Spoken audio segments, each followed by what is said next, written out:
changed. I didn't ask you was there used to be a chair there.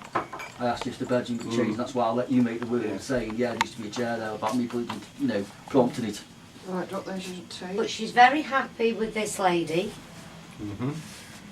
She's pleased that she's with you.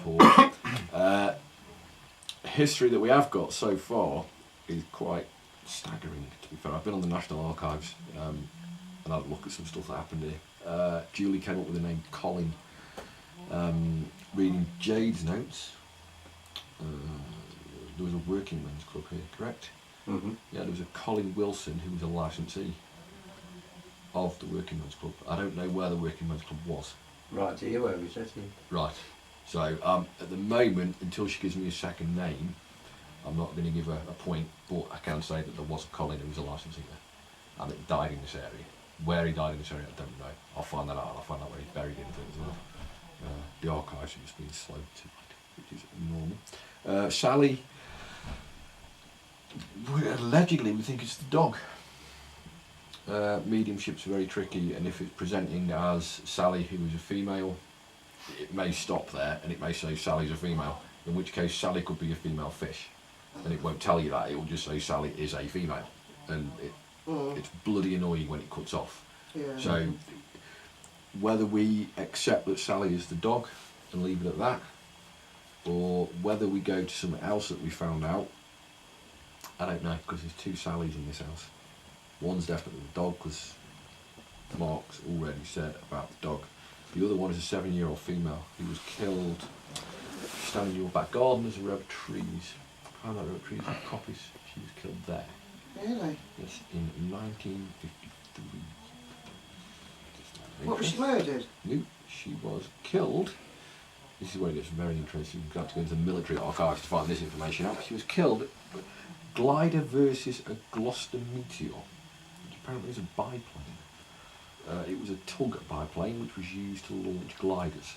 So they kind of tow the glider up into the air. That's what it was used for. It came from Mere Aerodrome, which is, that's why I was asking where Mere was earlier on, so I was trying to get me bearings. That's where Mere Park used to be the aerodrome. Yeah, that's right, yeah. That's where it came from. Me and Julie at the start of the evening both got the name Richard outside, and we couldn't work out what it was, and Julie was taking the piss out of me saying, it's you, you're picking yourself up. The pilot of the glider is a Richard Percy Bolton. Seriously? Just out of interest. Wow. The pilot of the biplane meteor thing didn't die at the scene, and there's a bit of a debate over his name. Julie's getting Jeff and I'm getting George. His name began with J, and I'm still digging on that one at the moment. It could well be Jeff. It's definitely not George, but I'm still waiting to get all the info on that one. It was RAF. We both picked up military connection outside, which I'm thinking is that. We've also got some Tilly shelters just down the road.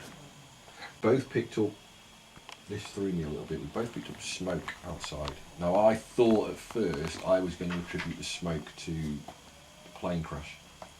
But listening to you after, I'm actually not. I'm going to attribute it to the fire instead. I didn't know there'd been a fire here, but I researched it.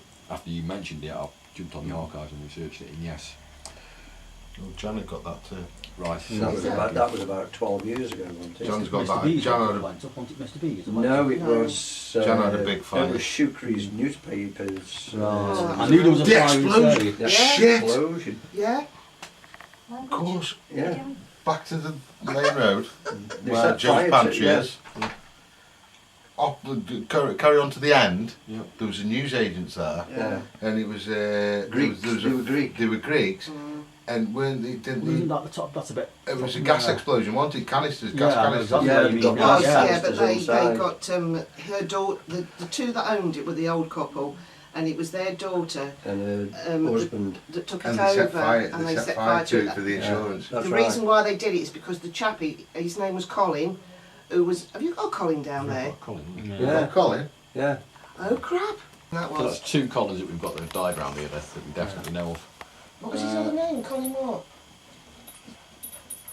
I can't remember. I If remember you, it Adam, happening. it'll tell you, Richard, if you. Oh, go So on, this go on, little go on. girl, I take it, the plane fell on her.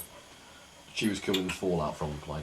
Okay. I'm still digging on. I need to go into a different part of the archives to find that out. The kids are in a different section. It just says who. That Bolton that you've got, Yep. what did you say he was a pilot, or have you come up with the... That was just a name they come up with. No, he was one of the casualties in the accident. Because there was a farm here, and I'm almost certain the farm was Bolton's farm. There's lots of Boltons in the area, isn't there? There's lots of balls. He was one of the. I know there's lots of Boltons in the area. Do you know when there's a big accident, loads of people get killed, there's always some bugger that grabs all the limelight. Well, he grabbed the limelight, so whether he was a prominent figure in the area or he was one of the pilots, I don't know.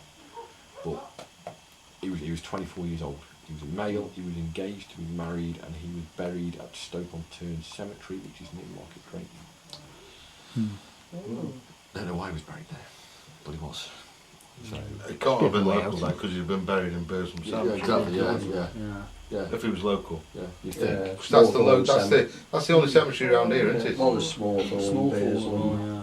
Yeah, well, he's buried in Stoke-on-Tern, which is out near Smallthorne's an old cemetery. What do you think we might have been the pilot? Oh, at the church. Well, I mean, I've Because it's Turn Hill's that way, isn't it? Hills there, isn't it? Yeah. One at the That top was my. of- No, My not at alley. the top. You're right, you're Not right. at the top. Halfway Oh, down. no, halfway down. down the bank. Opposite, the only other one we've got is a 72-year-old male. This is just local knowledge. 72-year-old male who was seen in this area. Last reported sighting was 1954. He's dead. Been dead a long time. But the last reported visual sighting of him was 1954, just down the road. So Is that visitor John's talking about? I don't know. As I say, it's the only really, apart from Fort Green Hall, it's the only active sighting of paranormal in this area.